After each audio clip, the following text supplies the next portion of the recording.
Security funding scheme from the Home Office has awarded 323 grants of around 8 million directly in regard to religious hate crime. But I'll be very clear, I'm personally committed to the best possible response by every force on hate crime. Anna Bardell. DWP's new progression offer will help claimants on universal credit identify opportunities in their current role or a new role. We've also increased the national living wage, reduced the universal credit taper rate and increased the work allowance to ensure work pays. Anna Bardell. Thank you very much, Mr Speaker. The current PM famously insulted millions of mums across the UK during the pandemic when he showed a total lack of understanding of the pressure they were under and the discrimination they faced in the workplace. It's probably lost on a billionaire PM, but his Tory government is overseeing the second most expensive childcare in the developed world. According to Pregnant Then Screwed, 62% of parents pay the same or more for childcare as their rent or mortgage, and now the cost of living crisis will only worsen that. What real action is she and the new Prime Minister going to take? And can she tell me, will she and he be in post long enough to actually do anything? Thank you, Mr Speaker. Childcare is an important issue. We've doubled the childcare to 30 hours since 2010 for working parents, with a universal offer of 15 hours and covering 85% of childcare costs under universal credit. We've also had much discussion in recent weeks about childcare ratios, and I'll assure the relevant Minister writes to you with more detail. Harriet Baldwin. Thank you, Mr Speaker. One workplace where women need support is actually the other place, where 1/8 of the seats are reserved for men only. Will the Minister support my hereditary peerages female succession bill and get this anomaly changed? Well, I thank the Honourable Lady for her question and her impressive campaigning on this issue. I was very privileged to be in the Chamber as she's made some of her speeches this year, and I will look into this issue and make sure I write to her about it. We now come to Secretary Annalise Dodds. Thank you, Mr Speaker. Last month, the new Minister for Women and Equalities told investors in New York that the government was going for growth in a big way. She said of that economic strategy, and I quote, "We know it is bold, we know it comes with risk, but in these volatile times, every option, even the status quo, is risky." 1 month on from the catastrophic mini-budget, can the Minister explain what impact going for growth had on women's finances? I thank the Honourable Lady for her question. We have been putting lots of cost of living support for families and for women in particular, and we'll write to her further about this issue. Annalise Dodds.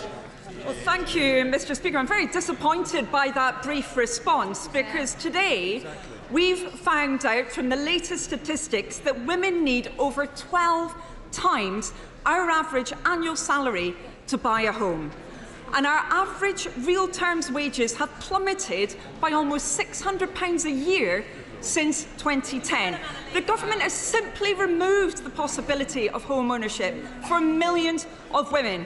In her speech last month, the Minister described the UK as Europe's unicorn factory. Isn't her government Britain's chaos factory, with working women paying the price with lower wages and lost mortgages? I would completely dispute that characterisation of this government. Not only has this government taken comprehensive steps to financially support people this year, targeting support of vulnerable households and families and putting in place an energy price cap, but also we've increased the national living wage, we've changed the universal credit taper rate, we've taken a number of steps to help people with their own finances and will continue to do so. SNP spokesperson Kirstin Oswald. Thank you, Mr Speaker. This Tory government has committed to an employment bill at least 20 times, but it's nowhere to be seen. And meanwhile, labour market inequalities become all the more acute, especially in this cost of living crisis. So the Minister could tell us she'll fix the sick pay system, introduce the day one right to flexible working, improve parental leave and pay, strengthen protections against pregnancy and maternity discrimination, but her government is making a choice not to do these things. It's a real contrast to the Scottish Government's recent Building a New Scotland paper, setting out how an independent Scotland would deliver fair working practices. So why does this Tory government support inequality in the workplace? Well, I thank the Honourable Lady for her question. I think actually the changes in flexible working that we saw in the pandemic have been helpful to the women. This government has taken action in consulting on flexible working. It is a matter for the Bayes Department. I will ensure the relevant Minister writes her about this issue. Greg Smith. Three, sir. This government and I are absolutely committed to supporting women's sport at every opportunity, pushing for greater participation, employment, commercial opportunities and visibility in the media. We want to continue to work with stakeholders to ensure that all aspects of women's sport continue to flourish. I welcome the W Series in providing equal opportunities for women to compete competitively in motorsport, and I also recognise organisations such as Motorsport UK and the British Women Racing Drivers Club are taking forward to increase women and girls' participation within the sport. Greg Smith. Thank you, Mr. Speaker. I'm grateful to my honourable friend for that answer. As you said, the all-female W Series Championship is another jewel in the crown for British motorsport, won for the third time this year by British driver Jamie Chadwick, but has sadly had to curtail the season by 3 races, with the sad reality that women's sports like the W Series have much lower funding available than their male counterparts. Can my honourable friend commit to working with the W Series to help them continue to support women drivers, engineers and mechanics into motorsport? My honourable friend is a fantastic champion for motorsport, and as he knows, I'm more than a little bit of a petrol head. I approach motorsport with an enormous amount of enthusiasm and almost no talent, which is probably the problem. I would also like to add my congratulations to Jamie Chadwick, because I did watch it and it was a phenomenal drive. It is disappointing that the season was cut short, Mr. Speaker, and we want the women's sport to thrive. The government is unable to intervene directly, but DCMS is working with the wider support sector on commerciality of women's sport and how it can be promoted. Thank you, Mr. Speaker. One way to encourage more women into motorsport, and indeed every job and every industry, is to make workplaces endometriosis friendly.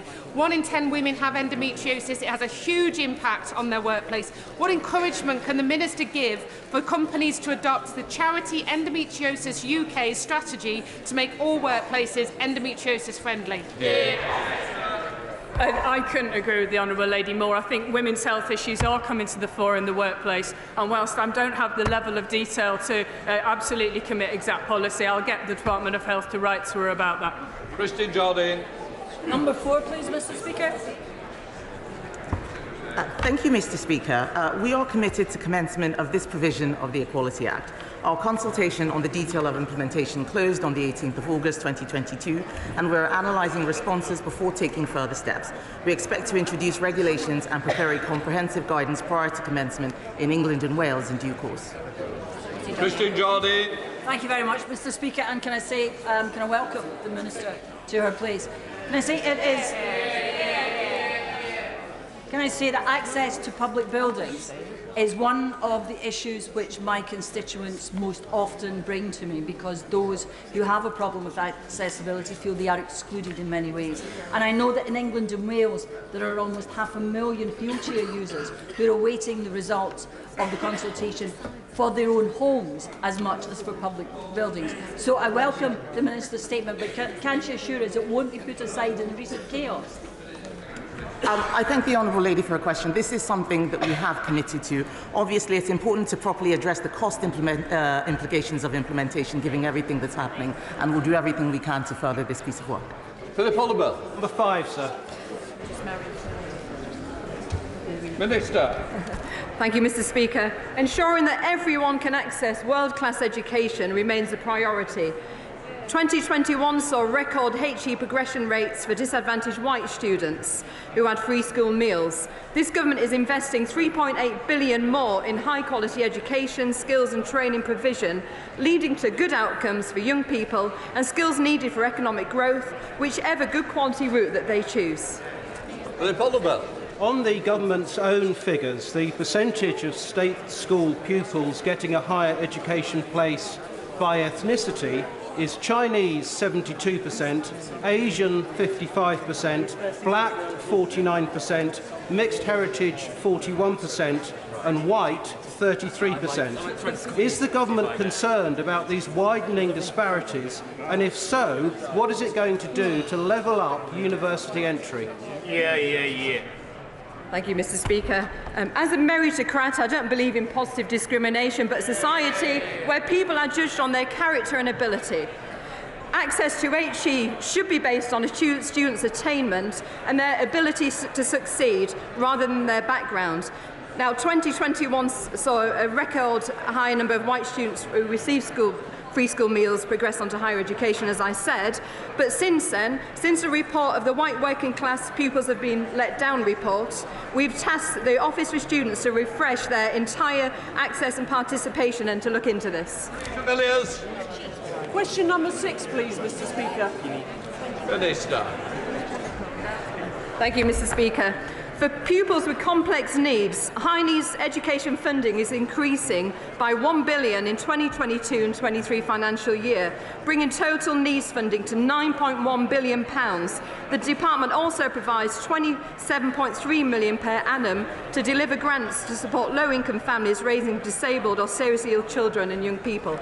I very much welcome that answer and that support, but constituents who are parents of disabled children so often tell me that they feel it's like an obstacle race and there are so many hurdles put in their way to get the support they need for their children, both at home and at school. Can the government make it easier to access this essential SEND support? My honourable friend raises an important question. Now, the SEND and AP Green Paper proposals aims to improve experiences and outcomes of children and young people with SEND and within a fairer and more sustainable system. We are investing £301.75 million jointly with the Department of Health and Social Care to transform Start for Life and family support services in 75 local authorities across England. The worst cost of living crisis in memory, it is becoming increasingly difficult for parents to provide important life experiences for their children. Springfield House in Birmingham is a wonderful SEND school which many students across Coventry North West attend.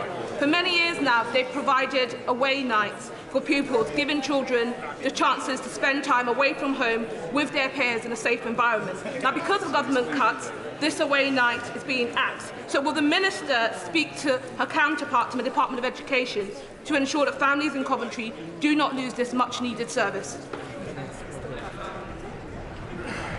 I thank the honourable lady. The government's doing some amazing work, and if I can just point her and constituents from across the House to a fantastic website that we have, which is governmentsupport.co.uk, where it demonstrates the great services open to people who are having difficulties at the moment.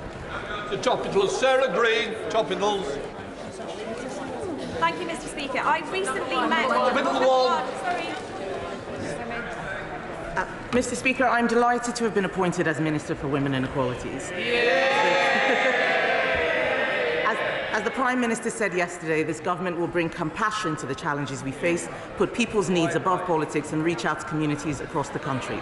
My priority will be delivering our groundbreaking Inclusive Britain strategy, our cross-government work to improve the lives of disabled people and breaking down barriers to opportunity for people from all backgrounds up and down the UK.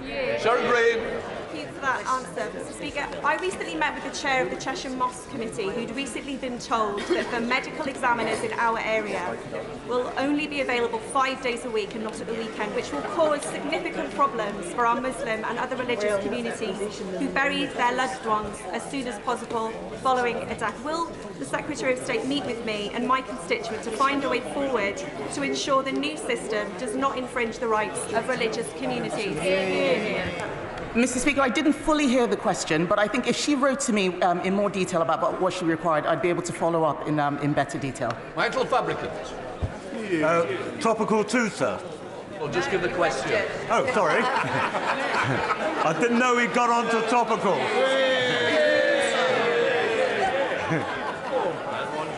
So, back in the 1990s, a colonel in the Royal Marines once said to me, he would rather have a gay Marine alongside him who can shoot straight than a straight Marine who can't.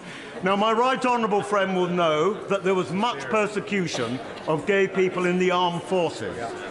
Can she update us on how the LGBT Independent Veterans Review is getting on? Thank you, Mr. Speaker, and I thank my honourable friend for that question. I can tell him that under Lord Etherton as chair, this important and independent review has launched a call for evidence on the experiences of LGBT veterans who served between 1967 and 2000, when LGBT people were barred from openly serving in the armed forces. Thank you, Bolscroft. Thank you, Mr. Speaker. Why was the post of Minister for Disabled People demoted?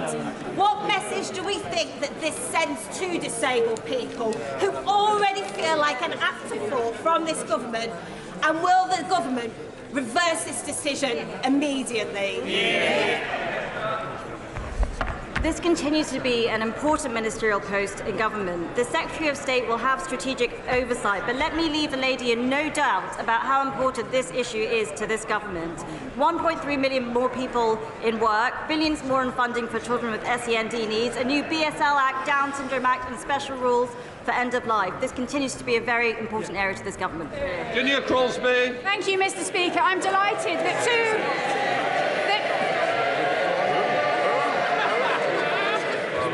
Thank you, Mr. Speaker. I'm delighted that two entrepreneurs, Janet Percival from Jaspel Cider and Stacey Chadfield from Emberwood Creative, will be coming to Westminster as part of the Savitas MP Heroes initiative. Does my honourable friend agree with me that our entrepreneurs are the backbone of our economy, particularly in places like Unismorn? With family on the island, running businesses, including my own, I absolutely support the work that the Savitas MP Heroes have done with businesses based in Llangefni and Aberfour. I mean, it's a wonderful part of the island. Celebrating female enterprises across all of areas of the UK, and I particularly would like to take this opportunity to thank Helen Martin-McGee in particular for her excellent work in this area. And I'm also delighted to announce to date that 40% of start-up loans issued by this government have gone to female entrepreneurs. Rosanara Ali.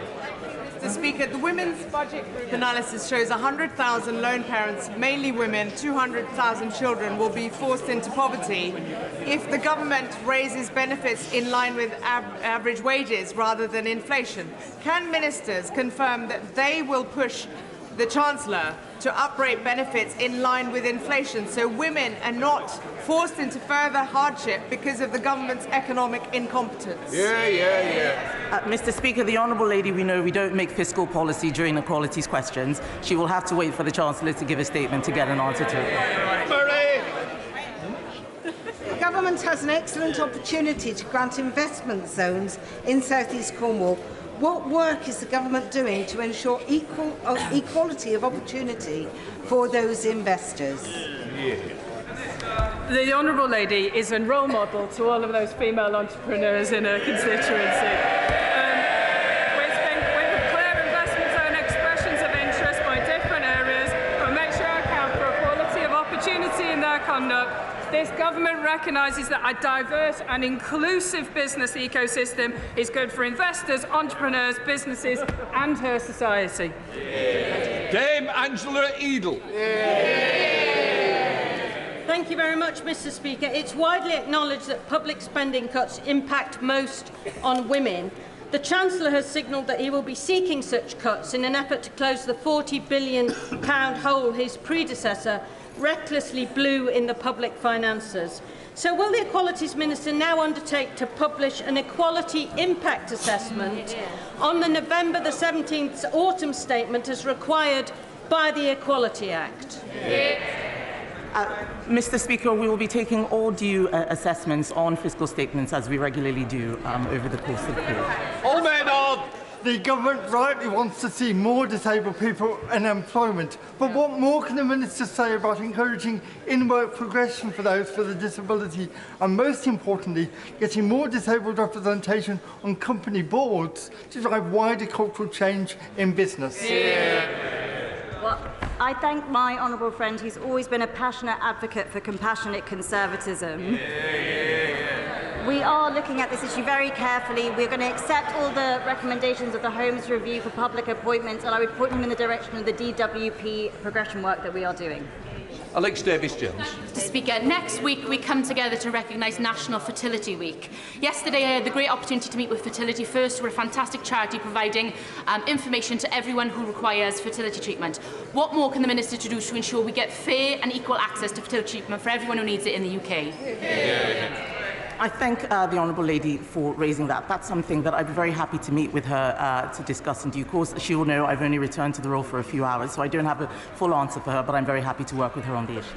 Richards. Mr. Speaker, what is the Secretary of State's response to the allegations made yesterday following her appointment by Ben Cohen of Pink News?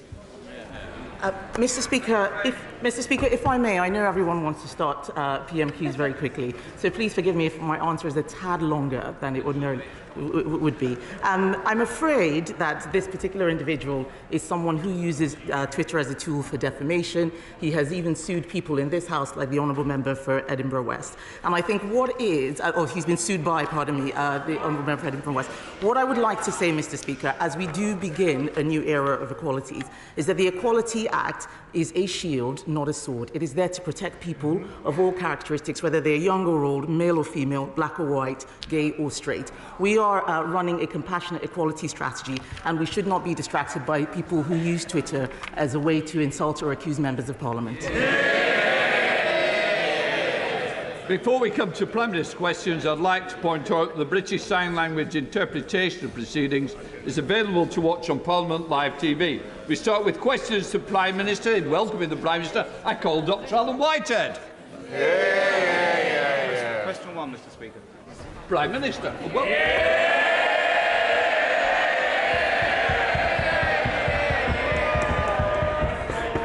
Mr. Speaker, can I just say, don't damage the furniture. Cheer him by all means, but don't damage. Come on. Mr. Speaker, this morning I had meetings with ministerial colleagues and others. In addition to my duties in this House, I shall have further such meetings later today. I'd like to congratulate the Prime Minister on his new post, and indeed as being the first Prime Minister of a South Asian heritage, which will be a cause of great pride among many of my constituents. I also have some pride in welcoming a fellow Saints Southampton supporter into number 10.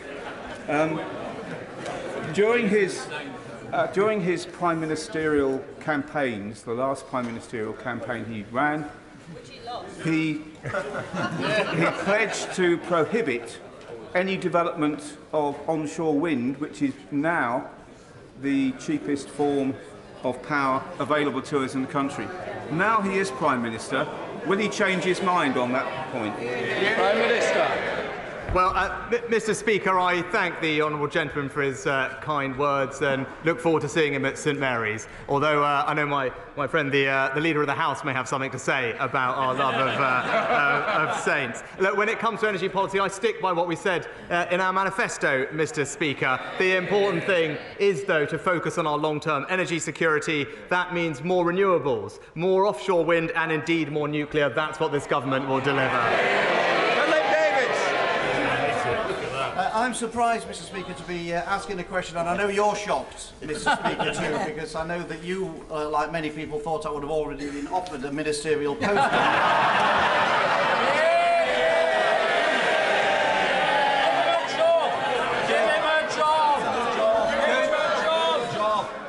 Let me tell you, I didn't hold my breath. Philip Davis. Go figure, as Joe Biden might say. Can I congratulate my right honourable friend on becoming Prime Minister? He's absolutely the right person for the job, and I wish him every success in post, and as he knows, he's got my full support. His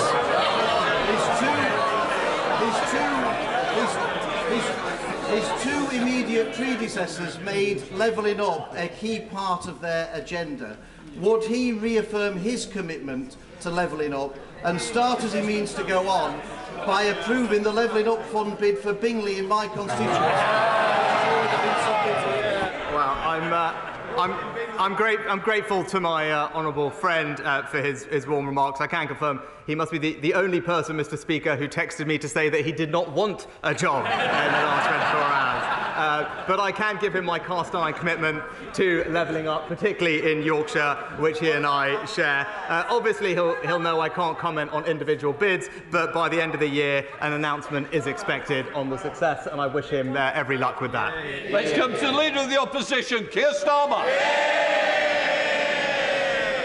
Thank you, Mr. Speaker, and may I welcome the Prime Minister. The first British Asian Prime Minister is a significant moment in our national story. And it's a reminder that for all the challenges we face as a country, Britain is a place where people of all races and all beliefs can fulfil their dreams. That's not true in every country, and many didn't think that they would live to see the day when it would be true here. It's part of what makes us all so proud to be British. Was his Home Secretary right to resign last week for a breach of security? Prime Minister. Well, Mr. Speaker, can I thank the honourable gentleman for his kind and indeed generous welcome to the dispatch box. I look forward to Prime Minister's question time with him, and I know that we will have, no doubt, robust exchanges, but I hope that they can also be serious and grown up. So I look forward to it. Well, he asked about the Home Secretary. The Home Secretary made an error of judgment, but she recognised that. She raised the matter and she accepted her mistake. And that's why I was delighted to welcome back into a united cabinet that brings experience and stability to the heart of government. And let me tell you, Mr. Speaker, what the Home Secretary will be focused on. She'll be focused on cracking down on criminals, on defending our borders, while the party opposite remains soft on crime and in favour of unlimited immigration. Mr. Speaker, yesterday the Prime Minister stood on the steps of Downing Street and promised integrity, professionalism and accountability. But then, with his first act, he appointed a Home Secretary who was sacked by his predecessor a week ago for deliberately pinging around sensitive Home Office documents from her personal account. Far from soft on crime, I ran the Crown Prosecution Service for 5 years. I worked with Home Secretaries to take on terrorists and serious organised crime. And I know firsthand how important it is that we have a Home Secretary whose integrity and professionalism are beyond question. So, have officials raised concerns about his decision to appoint her? Mr. Speaker, I just addressed the issue with the Home Secretary, but he talked about fighting crime. I would hope, Mr. Speaker, I would hope that he would welcome. I would hope that as we look forward, he would welcome the news today that there are over 15,000 new police officers on our street. And the Home Secretary will be supporting them to tackle burglaries. While the party opposite will be backing the lunatic protesting fringe that are stopping working people going about their lives. Keir Starmer. Well, Mr. Speaker, I listened carefully. That was clearly not a no. We can all see what's happened here. He's so weak, he's done a grubby deal, trading national security because he was scared to lose another leadership election. There's a new Tory at the top, but as always with them, party first, country second. Yesterday, on the steps of Downing Street, he also admitted what the whole country knows. The Tories have crashed the economy, and now somebody has to pay for their mess. I say it shouldn't be working people who've been hammered time and again by this lot, but those with the broadest shoulders must step up. Does he agree? No. Well, Mr. Speaker, the honourable gentleman talked about party first and country second. Perhaps he could explain to us why it was a few years ago he was supporting the member for Islington North.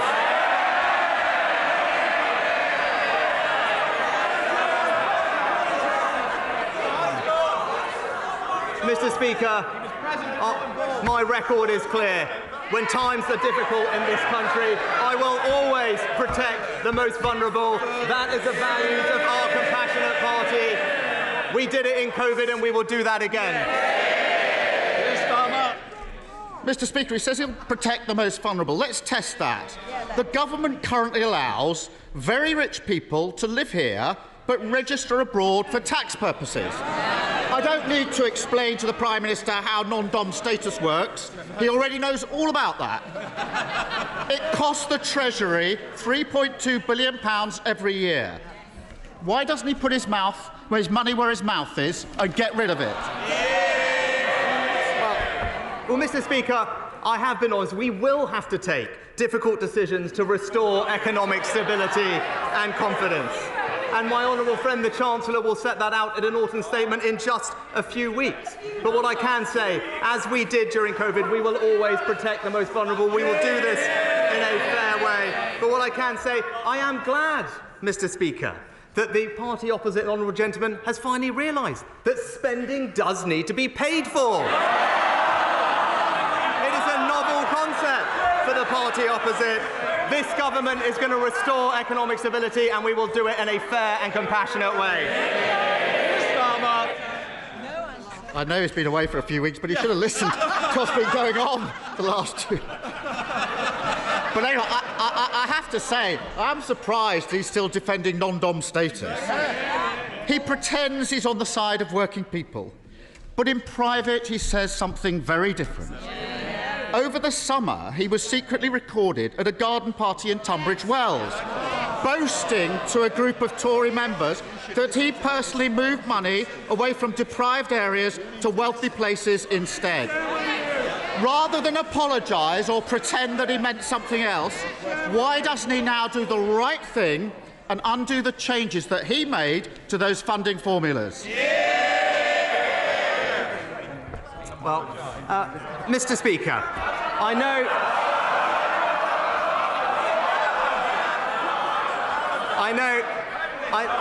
know the right honourable gentleman rarely leaves North London. But if he does, he will know that there are deprived areas in our rural communities, in our coastal communities and across the south, and this government will relentlessly support them because we are a government that will deliver for people across the United Kingdom. But Mr. Speaker, he mentioned the last few weeks. I am the first to admit that mistakes were made, and that's the reason I am standing here. But that is the difference between him and me. This summer, I was being honest about the difficulties that we were facing. But when he ran for leader, he promised his party he would borrow billions and billions of pounds. I told the truth for the good of the country. He told his party what it wanted to hear. Leadership is not selling fairy tales. It is confronting challenges, and that is the leadership the British people will get from this government. Mr. Speaker, I think everyone should watch the video and make their own minds up.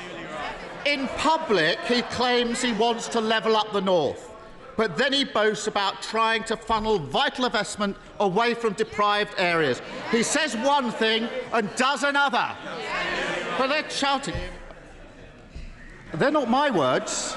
They're not my words. They're the words of the former chair of the Tory party, sacked yesterday for telling the truth about the Prime Minister. Even his own side know he's not on the side of working people. That's why the only time he ran in a competitive election, he got trounced by the former Prime Minister, who herself got beaten by a lettuce. So why doesn't he put it to the test, let working people have their say and call a general election?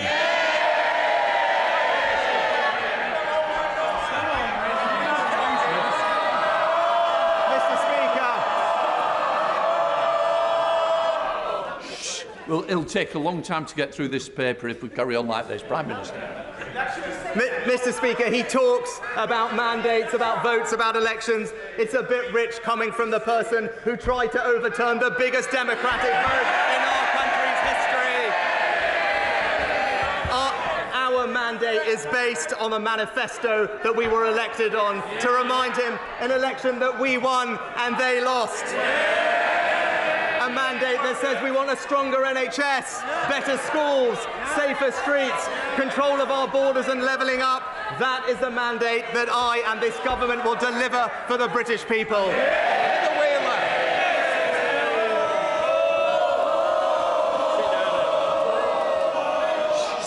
Heather's not even asked her questions. You want more? Come on, Heather.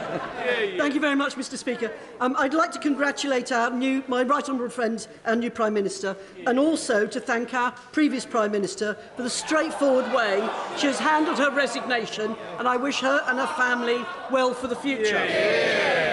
Would my right honourable friend please use this, his first appearance of the dispatch box, to make it clear to the British Medical Council and the British Dental Association that, as well as more training spaces opening up, that they must allow new doctors and dentists to work in the UK so that the good people of South Derbyshire can get treatment on the NHS? Well, I thank my honourable friend for her question. She's absolutely right. I'm pleased that there are 3,500 more doctors and over 9,000 more nurses working this year than last. But she's right, and we are working to simplify the registration for dentists in particular that are not trained here to practice here, and that's how we'll help deliver a long-term workforce plan for the NHS and ensure everyone can get the care they need. Let's come to the leader of the SNP, Ian Blackford. Thank you, Mr. Speaker, and I congratulate the new Prime Minister on becoming the first British Asian to hold the office. The significance and the symbolism of this achievement is to be warmly welcomed by everyone. Mr. Speaker, yesterday on the steps of Downing Street, the new Prime Minister promised to bring, and I quote, compassion to the challenges that we face today. So, on his first full day in the job, let's put that to the test. A winter of uncertainty is coming, and next April we'll see a cliff-edge moment. Millions face a double whammy as the energy price guarantee is cut off, while households are hit by austerity 2.0 and a real terms cut to social security benefits that many rely on to survive. If people are actually to trust the new Prime Minister's words about compassion, will he today reassure people and guarantee that benefits will rise in line with inflation in his upcoming budget? Well, Mr. Speaker, I thank the right honourable gentleman for his, again, kind remarks. And what I can tell him is my record on this is clear. Through the difficult times that we faced in this country through COVID, I always acted in a way to protect the most vulnerable. That's because it is the right thing to do, and those are the values of our compassionate party. And I can absolutely reassure him and give him that commitment that we will continue to act like that in the weeks ahead. Ian Blackford. Well, Mr. Speaker, let's test that, because as Chancellor, the Prime Minister slashed universal credit and presided over the worst levels. Well, you know, for the hard of hearing on the Tory side, I might remind them that universal credit was cut by £20 a week and presided over the worst levels of poverty in North West Europe. So I hope that he has learned from his mistakes and guarantees that benefits will rise in line with inflation. But speaking of mistakes, yesterday the Prime Minister appointed a Home Secretary who was forced to resign only last week for breaching the ministerial code, and who boasted that she dreamed of sending vulnerable asylum seekers to Rwanda. We all know why he appointed her, a sleazy backroom deal to shore up his own position. Far from being a fresh start, this is a return to the sleaze and scandal and ghosts of cabinets past. The Prime Minister promised to govern with integrity and humility. So if he has an ounce of either, will he admit his mistake and sack the Home Secretary without the delay? Mr. Speaker, I was pleased to actually have a call last night with the First Minister of Scotland. It was important that I spoke to her on my first day in office because I wanted to express my desire to work constructively with the Scottish Government so that we can work together to deliver for the people of Scotland, and that is what I plan to do. And indeed, I hope crime is one of the things that we can collaborate on, because he will know that violent crime is rising in Scotland and police numbers are falling, whereas here we are increasing police numbers, Mr. Speaker. But I look forward to working with the Scottish Government on our shared challenges, because I believe in a strong United Kingdom. Dr. Andrew Morris.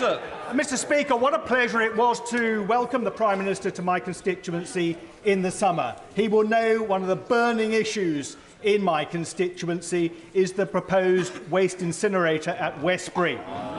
With the government rightly reviewing its air quality targets, can I ask my right honourable friend to signal his intent to continue promoting public health, net zero and the environment by placing a moratorium on any more unwanted, unnecessary, toxic waste burners? Prime Minister. I can tell my honourable friend, I know he's been a vociferous campaigner on this issue as I learned over the summer. He'll know that local authorities determine these issues, but also to reassure him that all large incinerators in England must comply with strict emission limits and only receive permits if plants don't cause any damage to human health. And hopefully that is reassuring for him. Caroline Lucas. Thank you very much, Mr. Speaker. The Prime Minister's reckless predecessor took a wrecking ball to nature, prompting millions of members of the RSPB, the National Trust and the Wildlife Trust to rise up in opposition. Yesterday, he promised to fix her mistakes as well as to uphold the party's 2019 manifesto. So if he is a man of his word, will he start by reversing the green light she gave to fracking, since it's categorically not been shown to be safe, and instead maintain the moratorium that was pledged in that very manifesto that he has promised to uphold? Well, I've already said I stand by the manifesto on that, but what I would say is that I'm proud that this government has passed the landmark Environment Act, putting more protection for the natural environment than we've ever had, with a clear plan to deliver. And I can give the honourable lady my commitment that we will deliver on all those ambitions. We will deliver on what we said at COP, because we care deeply about passing our children an environment in better state than we found it ourselves. Thank you, Mr. Speaker. I too would like to welcome the Prime Minister to his place. Farmers in my constituency of Clwyd South are delighted that after 20 years they are once more able to sell Welsh lamb to the US market. Would the Prime Minister comment on the size and prospects of this market for our world-beating Welsh lamb? Mr. Speaker, I congratulate my colleague on the fantastic achievement. I can tell him that market is worth, I think, something like almost £40 million over the first few years. Enormous boost for our lamb farmers. I would just encourage the 300 million US consumers to give Yorkshire Swaledale a lamb a look in as well. But I know he and I, if we disagree on that, are united on the fact that we will unequivocally back British farming and British farmers. Janet Davey. Thank you, Mr. Speaker. Mr. Speaker, this is certainly a topsy-turvy Tory government. A few days ago, I was going to put my question to the former Prime Minister. But my inbox has been full of emails from constituents of Lewisham East writing to me about their desperate situation of their wages simply not going far enough. I'm also receiving emails about rents going up, energy prices going up, mortgages going up, and of course the cost of living is already up. This week, my constituents are writing to me demanding a general election, and I absolutely agree with them. So can the Prime Minister tell me and my constituents when there will be a general election? Mr. Speaker, we've already addressed that, but I would say, as I said in the summer, I said inflation is indeed the enemy. It makes everyone poorer, it erodes savings, and that's why it will be a priority of our government to grip and reduce inflation and provide support to those who need it, as we do. Thank you, Mr. Speaker. This autumn, I'm launching my campaign to extend the Chilterns area of natural beauty across thousands of acres of scenic beauty, chalk streams and valuable habitats that happen to surround the wonderful town of Hitchin in my constituency. Would the Prime Minister join me in celebrating areas protected by AONB status and indeed support my campaign to potentially extend them in rural Hertfordshire. Well, I thank my honourable friend, because I know this is a matter of great importance to him and his constituents, and he's right to highlight the benefit that natural parks and AONBs can bring to our lives and our well-being. I understand, actually, that Natural England is considering an extension of the Chilterns area of outstanding natural beauty, and I know my honourable friend will be vigorously taking up his campaign with them. Richard Bargett. Thank you, Mr. Speaker, and I welcome the Prime Minister to his place. A nurse would have to work over 20,000 years in order to match the vast wealth of this Prime Minister. The Prime Minister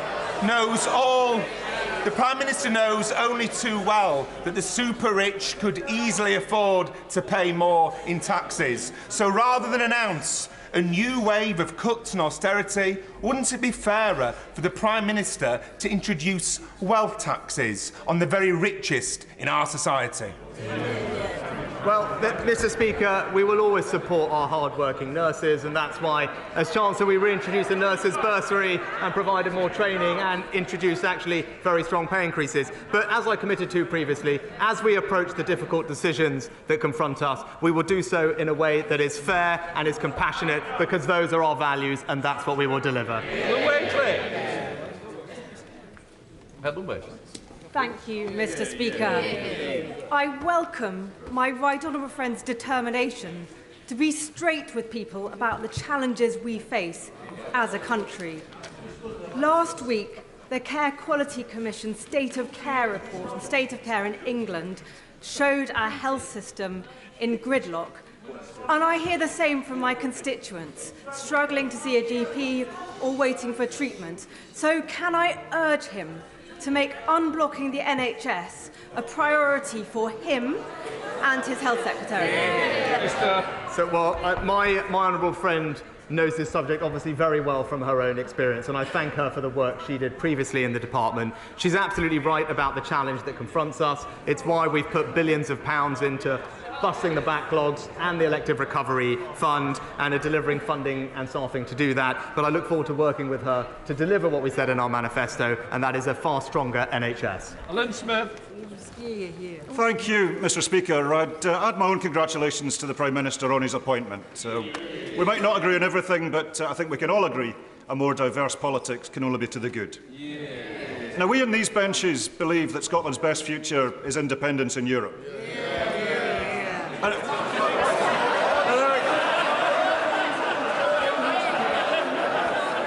Keep it coming. Mr. Speaker, I really would urge the members opposite to show a little more respect. Because it's not just us. It's not just us. It's not just the SNP. And I will not be shouted down. It's not just the SNP. On the last opinion poll, 72% of the people of Scotland want back into the European Union. So if the Prime Minister is to maintain any credibility in the eyes of the people of Scotland, how long does he think he can deny Scotland's democracy? Mr. Speaker, I thank the honourable gentleman for his kind words. I mean, he talked about respect. I would gently urge him to respect the result of the referendum we had on this topic. But whilst we will disagree on that issue, I can tell him that I do remain committed to working constructively in partnership with the Scottish Government to deliver for the people of Scotland. Mark Eastwood. Thank you, Mr. Speaker. Last week I visited worried Year 3 and 6 pupils to hear their suggestions to tackle road safety, following a number of serious road accidents outside Boothroyd Academy in Dewsbury. They suggested the council should do more to help, that their parents should walk them to school to reduce traffic, and that commuters should slow down. Would my right honourable friend agree with me and with them that we all have a part to play in ensuring road safety outside our schools? Can I say to my honourable friend, I think it's fantastic that he's engaging with his younger constituents at Boothroyd Academy on such an important issue, and I know they will welcome his commitment to supporting them. And I agree with him. There are various things we can do. There's an updated highway code which strengthens pedestrian access. Local authorities can introduce lower speed limits, and we're increasing the number of school streets which restrict motorised traffic at busy times. And I look forward to hearing progress on this issue from him. Stephen Kinnock.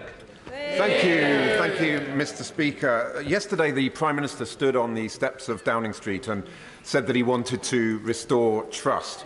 Yet in the past 24 hours, we've seen that he's prepared to shamelessly swap red boxes for political support. And there are real serious consequences to all this horse trading. So I'd like him to be clear on this point. Did he seek or receive any advice on security concerns about the Right Honourable Member for South Staffordshire before his appointment to the government yesterday, given that he was sacked in 2019 for leaking sensitive information relating to our national security? Prime Minister. Well, Mr. Speaker, he's talking about events that happened 4 years ago, and he's right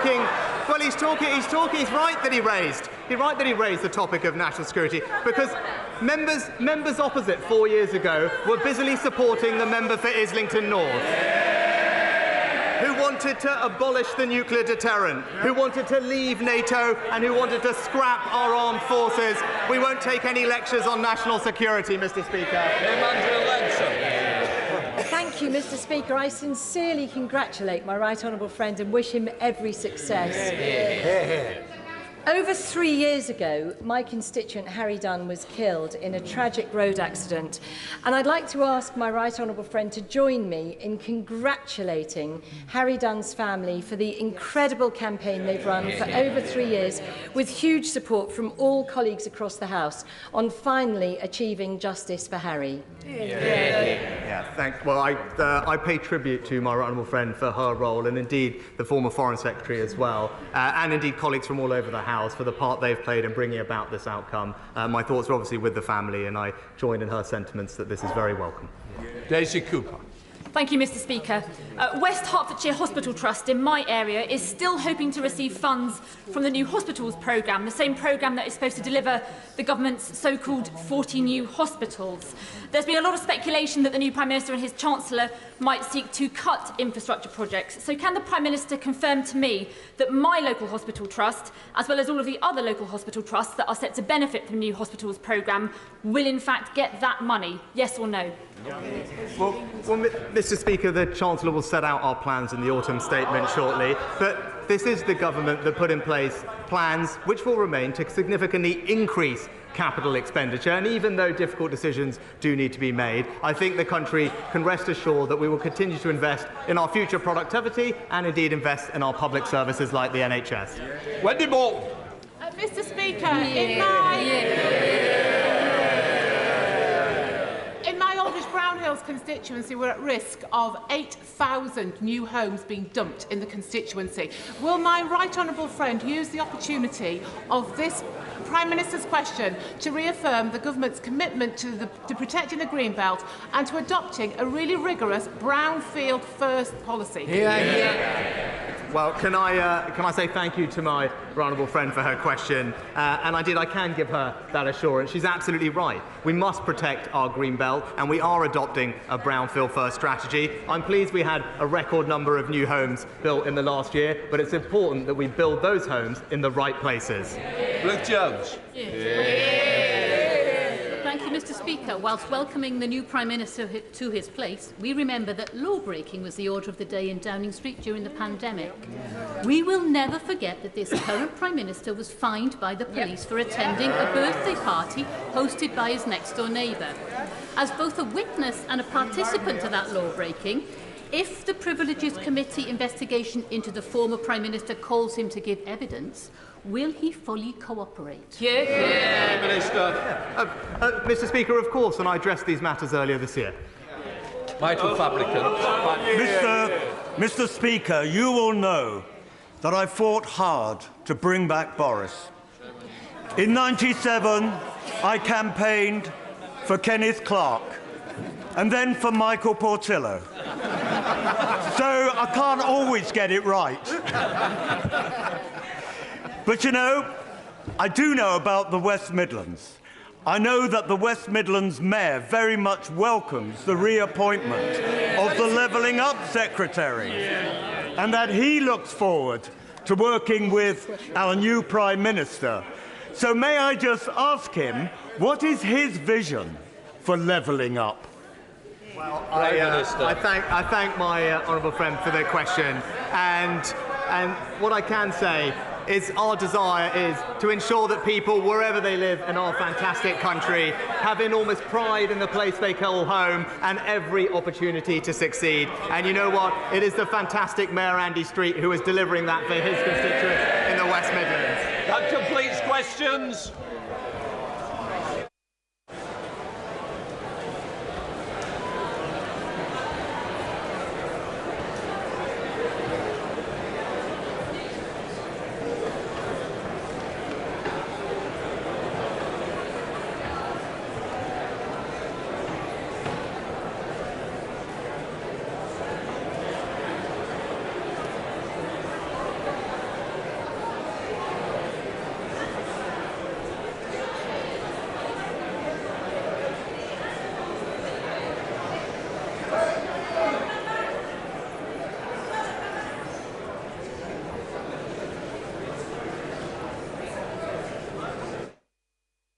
Right, let us come to the urgent question. I call the Shadow Home Secretary, Yvette Cooper. Thank you, Mr Deputy Speaker. To ask a question to the Home Secretary about her resignation and reappointment. Gone away. Minister.